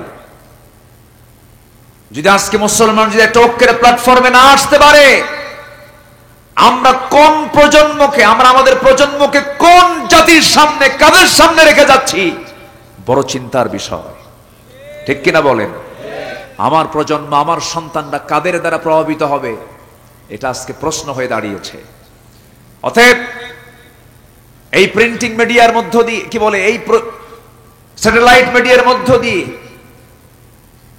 অনলাইন প্রযুক্তির মাধ্যম দিয়ে আমি বিশেষ করে জগতের শ্রেষ্ঠ সন্তান আলেম ওলামাকে এটাই জানাতে চাই, এই ক্রান্তি লগ্নে ছোটখাটো মাসলা মাসাইলের দিকে না গিয়ে, অনলাইনের ফেসবুক লাইভে এই সমস্ত বাহাস টাহাস না কইরা, আসন্ন সকল ছোটখাটো ভেদাভেদ ভুলে গিয়ে ঐক্যের প্ল্যাটফর্মে এসে, ঐক্যের প্ল্যাটফর্ম তৈরি করে আসল তাগুতি শক্তির বিরুদ্ধে আমরা মোকাবেলায় ঝাঁপিয়ে পড়ি। এটাই হবে আমাদের জন্য এই সময়ের উত্তম সিদ্ধান্ত। আমরা দিলটাকে উদার করার চেষ্টা করি। ভাইরে, নিজের চেয়ারের দিকে এখন তাকানোর সময় নাই। সম্মানিত ভাইয়েরা, কোরআনের পাখির নাম সবাই জানেন। পাখিটা খাঁচা থেকে মুক্ত হয়ে দুনিয়া থেকে বিদায় নিয়েছে। 13টা বছর মানবতার জীবন যাপন করেছেন। বলেন তো, এই ব্যক্তির দ্বারা এই জাতির কল্যাণ হয়েছে না অকল্যাণ হয়েছে? কল্যাণ হয়েছে না অকল্যাণ হয়েছে? তিনি ছিলেন গোটা মুসলিম উম্মার আদর্শ একজন মুসলিম তৈরি করার কারিগর। সে লোকটার মৃত্যু হলো বাড়িতে না জেলখানায়? বাড়িতে না জেলখানায়? অনেক শেখার আছে, অনেক বোঝার আছে। আকলমন্দ ইশারা বাসাত, সচেতন ব্যক্তির জন্য ইঙ্গিতটাই যথেষ্ট। কাউকে ছাড়বে না। আজকে গোল টুপিকে ধরেছে, কালকে লম্বা টুপিকে ছাড়বে না। আজকে কাটা পাঞ্জাবিকে ধরছে, কালকে জুব্বাওয়ালাকে ছাড়বে না। আজকে এই তরিকাকে ধরছে, ওই তরিকাকে ছাড়বে না, আগামীকালকে কাউকে ছাড়বে না। মুসলমান হচ্ছে ওদের প্রধান দুশমন, কাউকে ছাড়বে না তারা। এই জন্য আমাদের এক হওয়ার দরকার আছে না নাই? আসতে বলবেন, এক হওয়ার দরকার আছে না নাই? সম্মানিত ভাইয়েরা, কথা তো অনেক পড়ে আছে। আমি মূল আয়াতের দিকে আস্তে আস্তে আমরা চলে যাচ্ছি। আবার আমরা জিকির করবো এই জন্য কার? জিকিরের 2 নম্বর অর্থ হলো সালাত। জিকিরের 2 নম্বর অর্থ কি? সালাত। সবাই কি নামাজ পড়তে রাজি আছি? সবাই নামাজ পড়ি তো ইনশাআল্লাহ? নামাজ পড়ি না? 5 ওয়াক্ত নামাজ পড়বেন কারা কারা একটু হাত তুলে দেখান। জোরে বলি ইয়া আল্লাহ, আরো জোরে বলি ইয়া আল্লাহ। আমাদেরকে 5 ওয়াক্ত সালাত আদায় করার তৌফিক তুমি আল্লাহ দিয়া দাও। জোরে বলি আমিন, আরো জোরে আমিন, আরো জোরে আমিন। আল্লাহ কবুল করুন, আল্লাহ কবুল করুন। নামাজ এটা একটা জিকির। আল্লাহ রাব্বুল আলামিন সূরাতুল জুমার ভিতরে বলেন, ইযা নুদিয়া লিস-সালাতি মিন ইয়াউমিল জুমআতি ফাসআউ ইলা যিকরিল্লাহি ওয়া যারুল বাই'a যালিকুম খায়রুল লাকুম ইন কুনতুম তা'লামুন। যখন তোমাদেরকে নামাজের জন্য আহ্বান করা হয়, সেই সময় তোমরা কি করবে? ফাসআউ ইলা যিকরিল্লাহ, তোমরা জিকিরের জন্য রওনা দিয়ে দাও, চলে যাও। নামাজ এখানে জিকির, জিকির অর্থ নামাজকে বলা হয়েছে। আবার নামাজ যখন আদায় হয়ে গেল, নাম্বার 3 অর্থ হলো ফাইদা কুদিয়াতিস সালাতু ফান্তাশিরু ফিল আরদি ওয়াবতাগু মিন ফাদলিল্লাহ ওয়াযকুরুল্লাহা কাসীরান লাআল্লাকুম তুফলিহুন। যখন নামাজটা আদায় হয়ে গেল, নামাজ আদায় হওয়ার সঙ্গে সঙ্গে তুমি নামাজ শেষ করে বাইরে বের হবে, সেই সময় জেনে রাখবে ওয়াযকুরুল্লাহা কাসীরা, সেই সময় তুমি আল্লাহর জিকিরটা আরো বেশি করে করবে। কারণ নামাজ শেষ হলে তুমি ব্যবসার জায়গায় এসে বসবে, ওজন করার সময় তুমি স্মরণ করবে কাকে? আল্লাহকে স্মরণ করলে ওজনে কম দেবে না সমান দেবে? আস্তে কবে না, ওজনে কম দেবে না সমান দেবে? দেওয়ার সময় সমান দেবে, নেওয়ার সময়ও সমান নেবে, বেশি নেওয়ার চেষ্টা করবে না। এটা আল্লাহর জিকির। এটা কি আল্লাহর জিকির? আমরা জিকির মানে কি উল্টা পাল্টা বুঝি, অথচ আল্লাহ রাব্বুল আলামিন জিকির বলতে কি বুঝায় দিচ্ছেন? বান্দা শোনো, সমস্ত হুকুম হাকাম মানতে গিয়ে আমার হুকুমকে মানবে, এটাও তোমার জন্য জিকির। আল্লাহ তাআলা আরেক জায়গায় বলছেন, ইন্না ফি খালকিস সামাওয়াতি ওয়াল আরদি ওয়া ইখতিলাফিল লাইলি ওয়ান নাহার লাআয়াতিল লিউলিল আলবাব الذين يذكرون الله قياما وقعودا وعلى جنوبهم ويتفكرون في خلق السماوات والأرض ربنا ما خلقت هذا باطلا سبحانك فقنا عذاب النار। জোরে বলুন আল্লাহু আকবার। আসমান এবং জমিন সৃষ্টিতে, দিন এবং রাতের আবর্তনে যারা চক্ষুষ্মান, যারা সচেতন, তাদের জন্য বহু শিক্ষা আছে, নিদর্শন রয়েছে। এবং এই সমস্ত গবেষণাগুলো করে যে বান্দা আল্লাযীনা ইয়াযকুরুনাল্লাহা কিয়ামান ওয়া কুউদান, যারা জিকির করবে আল্লাহ তাআলার দাঁড়িয়ে থেকে, বসে থেকে, শয়নে স্বপনে, ওয়া ইয়াতাফাক্কারুন, এবং যারা ফিকির করবে, যারা গবেষণা করবে, আল্লাহ তাআলা শুধু জিকিরের কথা বলেছেন তা কিন্তু নয়, ফিকির করতে বলেছেন। আসমান বানিয়েছেন কে? জমিনটা বানিয়েছেন কে? সাত সমুদ্র বানিয়েছেন কে? এই সমস্ত সৃষ্টি নিয়ে গবেষণা করতে বলছেন কে? বিজ্ঞানী হওয়ার জন্য বলছেন কে? আমার দেশে বিজ্ঞানী বেশি না মুফতি বেশি? আমার দেশে বিজ্ঞানী বেশি না মুফতি বেশি? আল্লাহ কি বিজ্ঞানী হতে বলেন নাই? বিজ্ঞানী হতে বলেন নাই? ওয়ায়াতাফাক্কারুনা ফি খালকিস সামাওয়াতি ওয়াল আরদ, যারা আসমান এবং জমিন নিয়ে যারা ফিকির করে, গবেষণা করে। সম্মানিত ভাইয়েরা, সকল জ্ঞান বিজ্ঞানে ইতিহাস অনেক লম্বা হবে, কথা বলা অনেক লম্বা হয়ে যাবে। সকল জ্ঞান বিজ্ঞানে প্রাথমিকভাবে যে শেকড় রচনা হয়েছে সব মুসলমানদের দ্বারা। আল্লাহু আকবার বলো। কোন জায়গায় কোন শিক্ষার দিকে যাবেন, কোন জ্ঞানের দিকে যাবেন আপনি? জ্যামিতি, বীজগণিত, অঙ্ক, ম্যাথমেটিক্স, চিকিৎসা, রসায়ন, জ্যোতির্বিদ্যা, আপনি কোন দিকে যাবেন? আপনি কোন দিকে যাবেন? আপনি প্রত্যেকটা শিক্ষার প্রাথমিক শিকড় মুসলমানরা রচনা করেছে। আল্লাহু আকবার বলো। ইবনে সিনা, ইবনে খালদুন, আল খারাজামি, নাসিরউদ্দিন তুসি, গোটা পৃথিবীতে তারা প্রাথমিকভাবে তারাই অবদান রেখেছেন। আজকে মুসলমান কোরআন গবেষণা করে খুঁজে পায় কি জানেন? কোরআন গবেষণা খুঁজে পায় হলো রসুল নূর না মাটি? রসুল নূর না মাটি? মাঝখান থেকে গোটা দুনিয়া সব ওরা চুষে নিল, সব ওরা শেষ করে দিল। মুসলমান আমাদের জেগে ওঠার দরকার আছে না নাই? আসতে বলবেন না, আছে না নাই? জিকিরও করব, ফিকিরও করব। জোরে বলি ইনশাআল্লাহ, জোরে বলি ইনশাআল্লাহ। তাহলে জিকিরের মোটামুটি আমরা চারটা অর্থ একটু ভাঙ্গাচোরা ভাবে শুনলাম। এখন এই জিকিরটা আমরা করব, কিন্তু জিকির থেকে যদি আমরা নিজেকে গুটিয়ে রাখি, ফলাফল হলো দুনিয়ার জিন্দেগি তার জন্য সংকীর্ণ করে দিবেন কে? মানে দুনিয়াতে আমি সুখ পাবো না, পরিবারে সে সুখ পাবো না, সমাজে সুখ পাবো না, কোথাও সুখ পাবো না। বলেন তো, সত্যি করে বুকে হাত দিয়ে বলেন তো, আমরা কেউ কি ভালো আছি? আসতে কয়, কেউ কি আমরা ভালো আছি? বাড়িতে কোরআন তেলাওয়াত হয়? কই কই হয়? বাড়িতে কোরআন তেলাওয়াত হয় না। আজ থেকে 20 বছর আগের দিকে তাকান, বাগমারার যে কোনো গ্রামে আপনি ঢুকতেন, সেই সময় ফজরের পর গ্রামের মধ্যে ঢুকলে পরে গুনগুন গুনগুন করে মাদের, দাদিদের কোরআন তেলাওয়াত ভাসতো, কানে আসতো। সেই দাদিরা চলে গেছে আজকে। সেই দাদিরা যদিও তারা স্কুল কলেজে পড়াশোনা করেন নাই, কিন্তু কোরআনটা তারা ঠিকই সুন্দর করে তেলাওয়াত শিখেছিলেন পারিবারিক ব্যাকগ্রাউন্ডে। সেই সময় দাদা যখন দাদিকে বিয়ে করতে আসছে, প্রশ্ন করেছে কোরআন পড়তে পারো নাকি? আর এখনকার ভাইরা ভাবি বানাতে এসে যখন মেয়ে দেখতে আসে, তখন বলে তুমি কি ল্যাপটপ বোঝো নাকি? হ্যাঁ, ডান্স, হ্যাঁ তুমি কি ডান্স জানো?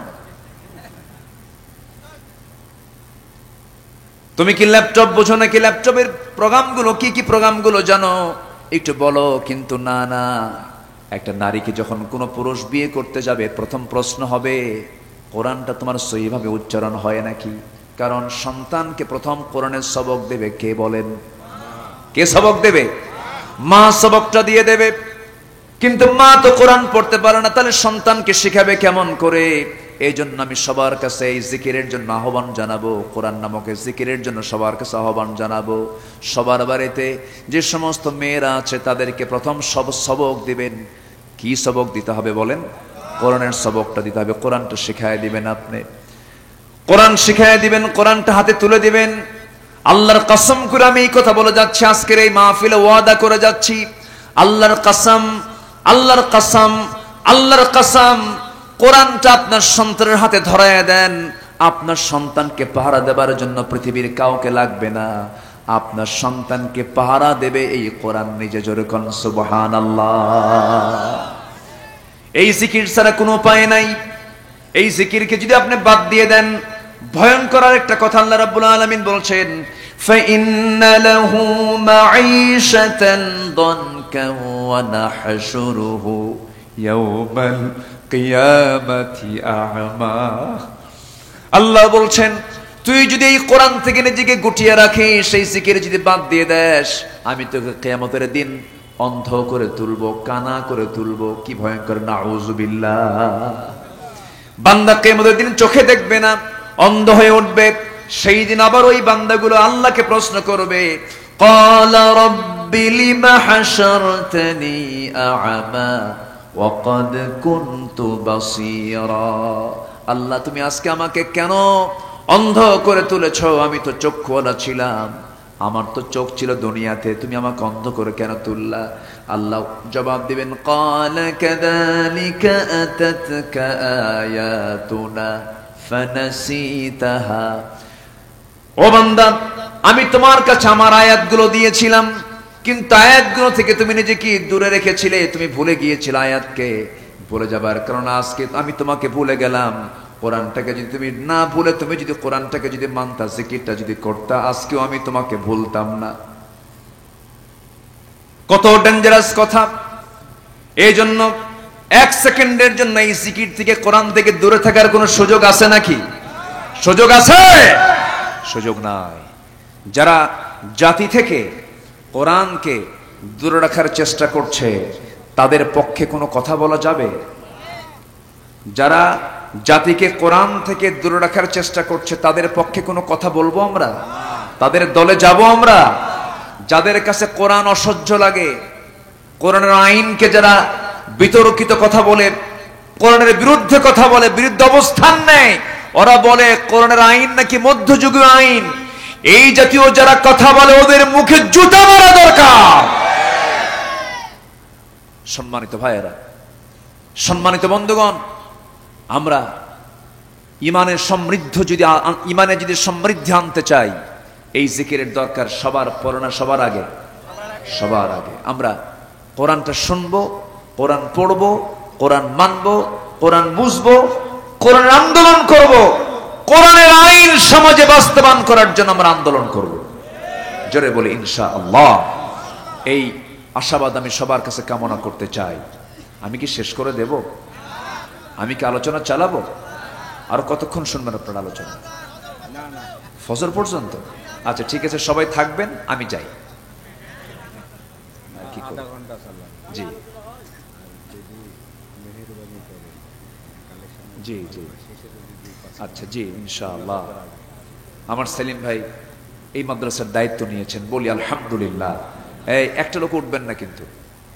আমার দেশে আবার একটা ট্র্যাডিশন চালু আছে, চাইতে গেলে মারে দৌড়। এটা খুব খারাপ একটা অভ্যাস। কেউ যাবেন না? একটু বসেন। হ্যালো, আসলে ফজর বলছেন, ফজর পর্যন্ত কিন্তু আপনারা অর্ধেকই থাকবেন না, ইতিমধ্যে আলহামদুলিল্লাহ। জোরে বলি আলহামদুলিল্লাহ। তাহলে আমরা প্রস্তুতি নেব কি দুনিয়ার না আখিরাতের? দুনিয়ার না আখিরাতের? আখিরাতের প্রস্তুতির মধ্যে এক নম্বর প্রস্তুতি হলো ফরজ লঙ্ঘিত কোনো গুনাহ আমরা করব না। জোরে বলি ইনশাআল্লাহ। ফরজ গুনাহ মানে যেগুলো ফরজ লঙ্ঘন হয়, নামাজ ছেড়ে দেওয়া কি ছোটখাটো কোনো গুনাহ? এটা ফরজ লঙ্ঘিত গুনাহ। রোজা বাদ দেওয়া কি ফরজ লঙ্ঘিত গুনাহ। বউকে পর্দায় না রাখা কি ফরজ লঙ্ঘিত। আস্তে কোন কেন? এটা কি ছোটখাটো গুনাহ নাকি? অনেকে নিজের বউকে সুন্দর করে সাজগুজ করায়া, বৈশাখে হুন্ডার পিছনে তুলে, হলুদ শাড়ি পরায়া, গোটা বাগমারা ঘুরাইয়া বন্ধু বান্ধবকে বলে, দেখো তো আমার বউটা দেখতে কেমন। আছে না নাই? আছে। আবার বিশেষ দিনে বউকে সুন্দর করে অর্ধলগ্ন করে ক্যামেরা দিয়ে ছবি তুলে ফেসবুকে আপলোড দিয়ে পোস্ট করে লেখে, প্রিয় বন্ধুরা আসুন আমার বউটাকে সবাই জামাতের সাথে দেখি। জোরে কোন নাউযুবিল্লাহ। এটা কি ছোটখাটো গুনাহ না ফরজ লঙ্ঘিত গুনাহ? ফরজ লঙ্ঘিত গুনাহ, মারাত্মক গুনাহ।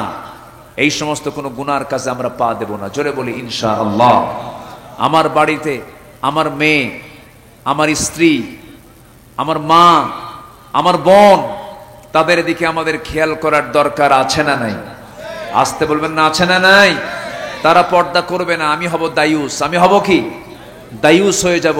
আর দায়ুস লা ইয়াদখুলুল জান্নাহ, দায়ুস কখনো জান্নাতের গন্ধ পাবে না। তাহলে ওরা করবে অপরাধ, এটার দায় নিতে হবে আমাদের। এজন্য ভাই হিসাবে, স্বামী হিসাবে, তারপরে কি বাবা হিসাবে অবশ্যই আমাদের দায়িত্ব সবার জন্য, সবার মধ্যে আছে না নেই বলেন তো? আছে। আল্লাহ তাআলা পর্দার বিষয়ে একাধিক আয়াত কোরআনে কারীমের মধ্যে দিয়েছেন। আখিরাতের প্রস্তুতি নেওয়ার জন্য বিশেষ করে ফরজ লঙ্ঘিত কোনো গুনাহ, বিশেষ করে 5 ওয়াক্ত নামাজ মাদেরকে সুন্দর করে বুঝায়া বলবেন। যে স্ত্রী আপনার নামাজ না পড়ে আপনার রান্না বান্না তৈরি করবে, আপনি একটা চাপ দিয়ে ফেলবেন, দেখো বেনামাজির হাতের রান্না আমি খাবো না। যদি আপনি সিরিয়াস হয়ে যান, দেখবেন আপনার পরিবার এমনি ঠিক হয়ে গেছে, বলি আলহামদুলিল্লাহ। কিন্তু কিছু কিছু স্বামী আছে বউকে বেপর্দায় রাখাটাকেই পছন্দ করে। আসতে বলে আসে না নাই বলেন তো? আসে না? আচ্ছা, এটা নোংরামি, এটা অত্যন্ত নোংরামি কাজ, বেহায়া মানুষের কাজ এগুলো আমরা করব না। নাম্বার 2 হলো নিয়তের বিশুদ্ধতা আমরা আনবো। যে কোনো কাজ আমরা করব আগে নিয়ত থাকতে হবে আমি কার জন্য করছি। আসতে বলবেন না, কার জন্য করছি? নিয়তের বিশুদ্ধতা আনতে। বুখারীর প্রথম হাদিস, ইন্নামাল আ'মালু বিন্নিয়াত। গুরুত্বপূর্ণ একটা বিষয়, কিন্তু অনেক আলেম ধরা খেয়ে যাবে, অনেক দানবীর ধরা খেয়ে যাবে হাসরের ময়দানে। অনেক দেখবেন অনেক বড় বড় মুজাহিদ যারা দিন কায়েমের জন্য দুনিয়াতে, আমরা সবাই জানি তিনি জিহাদ করেছেন, শহীদ হয়েছেন, কিন্তু কিয়ামতের দিন আল্লাহর আদালতে ধরা খেয়ে যাবে। আল্লাহ বলবেন, না তুই আমার জন্য শহীদ হস নাই, তোকে আজকে জাহান্নাম যেতে হবে। এই জন্য নিয়তের বিশুদ্ধতা নিয়ে আমাকে আপনাকে চলতে হবে, যেন কোনো প্রকার রিয়া না থাকে। নাম্বার 3, ব্যক্তিগত জীবনে নবীর ব্যবহারিক জিন্দেগির অনুসরণ করতে হবে এবং জীবনের সকল জায়গায় সবচাইতে সবসময়ের জন্য খুব কাছে আনতে হবে একটা মডেল। তিনি হচ্ছেন মুহাম্মদুর রাসূলুল্লাহ। মুহাম্মদুর রাসূলুল্লাহ সাল্লাল্লাহু আলাইহি ওয়াসাল্লামকে, রাসূলকে ধ্যানে জ্ঞানে চিন্তা চেতনায় আমাদেরকে লালন করতে হবে। রাসূলকে স্বপ্নে দেখার মতো মানুষকে পৃথিবীতে নাই। আসতে বলে, আসতে বলে, আছে না নাই? আপনার কি দেখার শখ হয় না? সবার কি দেখার শখ আছে? সবাইকে রাসূলকে দেখতে চান, কিন্তু রাসূলকে দেখা কি খুব সহজ? খুব সহজ না। এর জন্য কিছু আমল দরকার আছে না নাই? কিছু মানসিকতার দরকার আছে না নাই? সিদ্ধান্তের দরকার আছে না নাই? আছে। আমরা জানি এই পৃথিবীতে নবীদের পরে সাহাবীদের মর্যাদা। সাহাবীদের মর্যাদা কেন আল্লাহ তাআলা এত দিয়েছেন? আমি আমার ভাঙ্গাচোরা যে স্টাডি আমি করেছি, আমার কাছে মনে হয়েছে সাহাবীদের মর্যাদা সবচেয়ে বেশি হওয়ার 1 নম্বর কারণ হলো সকল সাহাবী তারা রিয়েলি তাদের নিজের জীবনের চাইতে রাসূলকে বেশি ভালোবেসেছেন। জোরে বলি আলহামদুলিল্লাহ। আমিও যদি ইমানের দাবি অনুযায়ী আমার জীবনের চাইতে রাসূলকে বেশি মহব্বত করতে পারি, ভালোবাসতে পারি, অবশ্যই আমার সম্মান, আমার মর্যাদা আমার আল্লাহর কাছে অনেক বেশি হয়ে যাবে। বলি আলহামদুলিল্লাহ। সাহাবায়ে কেরাম খুব ভালোবাসতেন। ছোট্ট একটি ইতিহাস আমার মনে পড়ল। আমি মূল আলোচনার পয়েন্টগুলো আমি শেষ করে ফেলেছি, কারণ অনেক রাত হয়েছে। তো আমার ভাই যেহেতু বললেন কিছু কথা, আমি একটু শেষের দিকে একটু বাড়িয়ে বলছি। একজন সাহাবী ছিলেন আমার নবীজির খুব প্রিয় সাহাবী। রাসূল তাকে খুব ভালোবাসতেন এবং তিনিও রাসূলকে খুব ভালোবাসতেন। আমার নবীজির জীবনে 2টা জায়গায় সবচেয়ে বেশি খাবার কষ্ট তিনি পেয়েছিলেন। একটা হলো মক্কার জিন্দেগিতে থাকা অবস্থায় যখন তায়েফে গিয়ে যখন কালিমার দাওয়াত দিতে গেছিলেন, একটানা 3 দিন 3 রাত তার পেটে পানি পর্যন্ত যায় নাই। আরেকটা হলো জিহাদের ময়দান, সেটা হলো 3 নম্বর যুদ্ধ, বদর, উহুদ, এরপরে কি? বদর, উহুদ, খন্দক। খন্দকের যুদ্ধকে হাসাবের যুদ্ধ বলা হয়। তো খন্দকের পরীক্ষা খনন করার সময় আমার রাসূল নিজে কোদাল হাতে নিয়েছিলেন। 1 দিন 2 দিন 3 দিন না 4 দিন পর্যন্ত আমার নবীজি এই খন্দকের পরীক্ষা খনন করতে গিয়ে একদিকে কোদাল মারার কাজ, পরীক্ষা খননের কাজ, ওইদিকে খাবারের সংকট চরম। কোনো খাবার ছিল না, পানি ছিল না। একটানা 4 দিন পর্যন্ত রাসূল না খাওয়া। এমনকি রাসূল কাউকে না জানায়া ক্ষুধার যন্ত্রণা সহ্য করতে না পেরে কাপড়ের নিচে পেটের সাথে তিনি পাথর পর্যন্ত বেঁধেছিলেন। কেউ দেখে নাই, কিন্তু একজন খুব কাছের সাহাবী রাসূলের পেটে পাথর বেঁধেছেন, উনি দেখে ফেলছেন। আমার নবীজি পেটে পাথর বেঁধেছেন, কেউ দেখে নাই। কিন্তু ওই সাহাবী দেখে ফেলে চোখের পানি আটকাতে না পেরে কানে কানে এসে বলছেন, হুজুর আপনি সবার চোখ ফাঁকি দিতে পেরেছেন, কিন্তু আপনি আমার চোখটা ফাঁকি দিতে পারেন নাই, আপনি আপনার পেটে পাথর বেঁধেছেন। রাসূল বললেন, জাবির রে, তুমি আমাকে কেমন করে দেখলে, কেমন করে জানলে? বলছেন, ইয়া রাসূলুল্লাহ, আমি আপনাকে দারুণ ভালোবাসি, আমি আপনাকে ভালো করে চিনি জানি, আপনি পেটে পাথর বেঁধেছেন। রাসূল বললেন, নাও জাবির, কাউকে বলতে যেও না। হুজুর আমি কাউকে বলবো না, তবে হুজুর এই ক্ষুধার যন্ত্রণা আপনার দেখে আমার ভালো লাগতেছে না, আপনি যদি পারমিশন দেন আমি একটু বাড়িতে চলে যাব। কেন, কি করবা? আমি গরিব মানুষ, ছোট্ট একটা ছাগল আমার বাড়িতে আছে, ছাগলটা জব করব, আপনাকে খাওয়াইয়া দেব, আপনি যদি অনুমতি দেন আমি যেতে পারি। যাও, অনুমতি দিয়ে দিলাম, চলে যাও। বাড়িতে গিয়ে বললেন, বউ আমার জীবনের শ্রেষ্ঠ দিন আজকে আমার জন্য, নবীজি আমার বাড়িতে তাশরীফ আনবেন, ছাগলটা জবহ করে ফেলি। ছাগলটা জবহ করা হলো, 5 থেকে 6 কেজি ওজনের ছাগল জবহ করলেন। আমার নবীজির এই প্রিয় সাহাবী স্ত্রীকে লক্ষ্য করে বলছেন, আমার স্ত্রী সুন্দর করে রান্না বান্না করো, আমার জীবনের শ্রেষ্ঠ দিন আজকে, রাসূল আমার বাড়িতে তাশরীফ আনবেন। বউ স্বামীকে ডাক দিয়ে বলছে, স্বামী আমার, সাহাবী তো অনেক, মুজাহিদ তো অনেক, ছোট্ট একটা ছাগল তুমি এখন গিয়ে রাসূলকে কানে কানে শোনায় দাও, রাসূলকে লুকায় লুকায় আমার বাড়িতে নিয়ে আসো, নচেত মেহমানদারি কিন্তু আমরা করতে পারবো না। সাইয়েদনা জাবের বইয়ের পরামর্শ নিয়ে নবীর কাছে গেলেন, কানের মধ্যে মুখ ঢুকায় বলছেন, হুজুর রান্না বান্না হয়ে গেছে, ছোট্ট ছাগল কাউকে বলা যাবে না, আপনি আস্তে করে নিয়ে আপনাকে নিয়ে চলে যাব। আমার নবীজি মুস্কি হাসি মেরে বলছে, জাবের রে, তোমার কি মনে হয় আমার না খাওয়া সাহাবী থুইয়া আমি রাসূল একা কি তোমার বাড়িতে যে খাবার খাবো?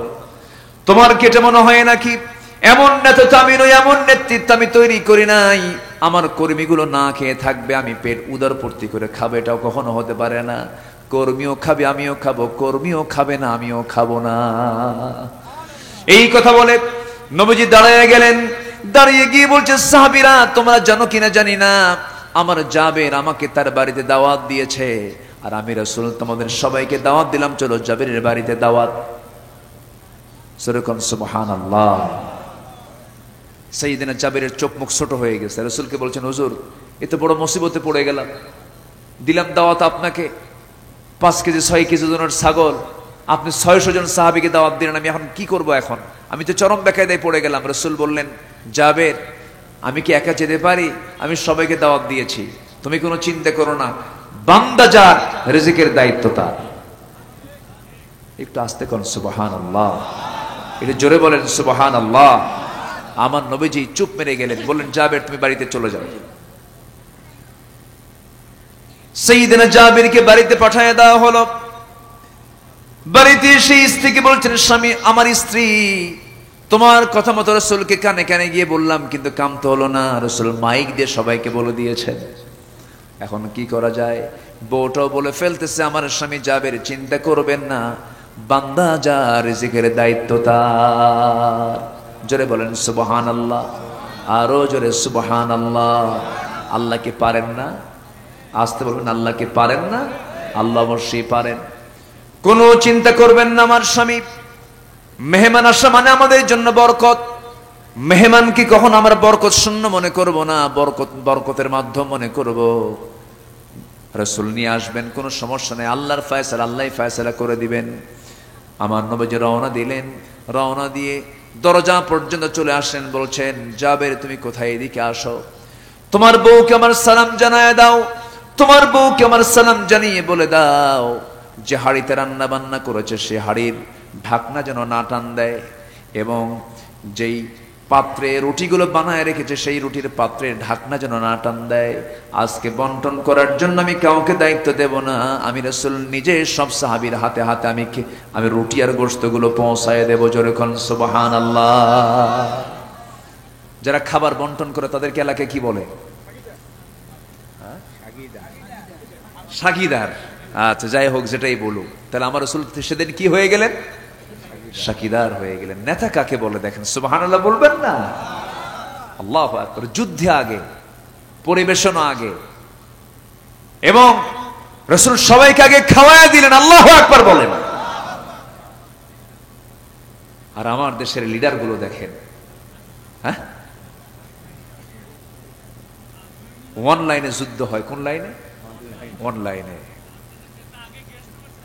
হ্যাঁ, এই তো বুঝে নেন, সবাই তো জানতেছেন। সম্মানিত ভাইয়েরা, বিশ্বনবী জনাবে মুহাম্মদুর রাসূলুল্লাহ বদরে সবার পরনা সবার আগে, উহুদের সবার পরনা সবার আগে, খন্দকের সবার আগে না সবার পরে? সবার আগে রাসূল।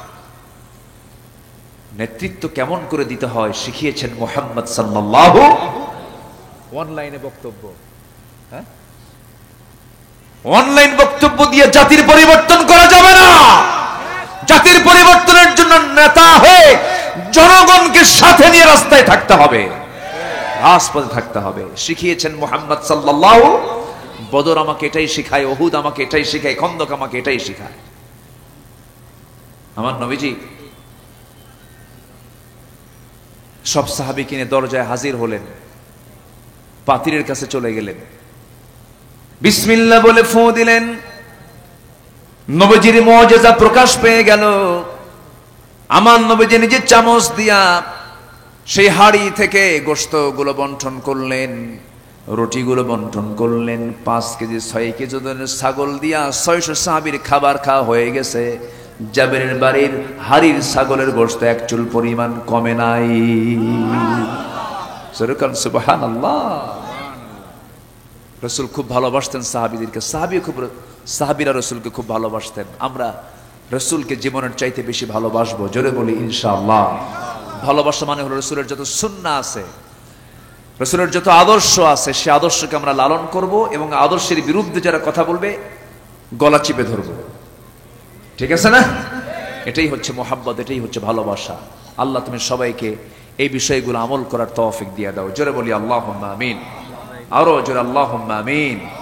সম্মানিত ভাইয়েরা, নাম্বার 4 হলো আখিরাতের প্রস্তুতির জন্য শিরক এবং বেদাতের সংস্পর্শে আমরা যাব না। ইমানের গুণগত দিকটা খেয়াল রাখবো, চারিত্রিক সৌন্দর্যের ভিতরে একটা পূর্ণতা নিয়ে আসবো, জোরে বলি ইনশাআল্লাহ।